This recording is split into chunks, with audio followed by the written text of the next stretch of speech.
Reliée au continent par un pont de 3 km, la petite île de Mozambique, Ilha de Mozambique, déjà connue par Vasco de Gama, a donné son nom à un pays tout entier. C'est une petite île corallienne de 3 km de long. Elle est même devenue la capitale de la colonie portugaise en 1752 et le restera jusqu'à la fin du XIXe siècle. Aujourd'hui largement oubliée, l'île a connu autrefois la fortune grâce au commerce de l'or et de l'ivoire, puis à celui des esclaves.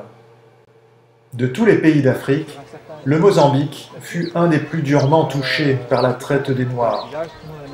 Au début du XIXe siècle, 10 000 esclaves quittaient chaque année la colonie portugaise pour le Brésil et 7 000 pour les îles de l'océan Indien.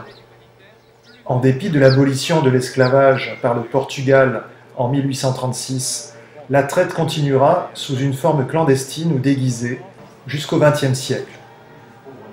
C'est ce lieu qui a été retenu, avec l'accord des autorités mozambicaines, pour accueillir un projet culturel réunionnais de l'association Historun, fondée par l'historien Sudel Fuma. Il s'agit d'entretenir la mémoire de la période la plus brutale du peuplement de l'île, celle qui vit arriver, en provenance de l'Afrique, de Madagascar ou de plus loin, une main-d'œuvre qui n'avait pas le statut d'être humain. Les esclaves arrivaient souvent en baie de Saint-Paul, des stèles viennent le rappeler. Ils provenaient parfois de Fort-Dauphin, au sud-est de Madagascar. Des pierres du souvenir y sont dressées. Des projets s'inscrivent en relais au programme La Route de l'Esclave, lancé en 1994, afin de faire connaître universellement la question de la traite négrière. Je m'appelle Yori Koudaye, je suis architecte et je travaille sur l'île de Mozambique depuis maintenant 3 ans pour récupérer la plupart des bâtiments que finance soit l'UNESCO, soit la communauté européenne, soit diverses ambassades qui investissent dans la récupération de l'île du Mozambique. L'île du Mozambique a été classée patrimoine de l'humanité, donc il y a une raison pour ça, c'est son histoire. C'est une histoire qui a commencé il y a maintenant 5 siècles avec Vasco de Gama. Enfin l'histoire du Mozambique en tant que pays. Le Mozambique existait bien avant. Donc Vasco de Gama est arrivé en cherchant la route des Indes et s'est arrêté sur cette île. Et c'est devenu en fait la capitale de ce qui était aujourd'hui, de ce qui est aujourd'hui le Mozambique. Le développement de l'île de Mozambique a été essentiellement dû au commerce qui était extrêmement important entre l'Europe et l'Inde. Les Portugais ont dû défendre cette position privilégiée sur la route des Indes aux Hollandais, donc la ville a été détruite une fois, reconstruite. C'est pour ça qu'on voit sur l'île une forteresse très importante. Le commerce s'est essentiellement fait à partir des épices, mais aussi de l'ivoire et de l'or, et malheureusement plus tard sur le trafic des esclaves.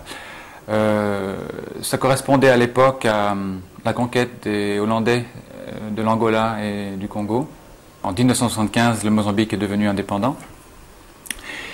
Et l'île s'est trouvée avec une population totalement différente, population africaine. Et donc la nouvelle donne aujourd'hui, c'est comment récupérer une île qui a été classée à la demande du gouvernement mozambicain comme patrimoine mondial et rendre compatible cette récupération avec une nouvelle population dont la culture est une culture locale, avec son mode de vie très original, qui est relativement incompatible et s'accommode mal de la lourdeur et de la pesanteur des bâtiments de l'ancienne colonie. Donc la nouvelle donne aujourd'hui, c'est une ville qui ne produit plus rien, qui a une seule production, c'est la pêche, mais qui ne suffit pas pour justifier la présence de 12 000 personnes. Donc ce qui justifie ces 12 000 personnes, c'est une microéconomie de subsistance, mais il y a c'est sûr un trop gros problème d'emploi. Il y a à peu près un chômage de 40% de la population, ce qui est énorme.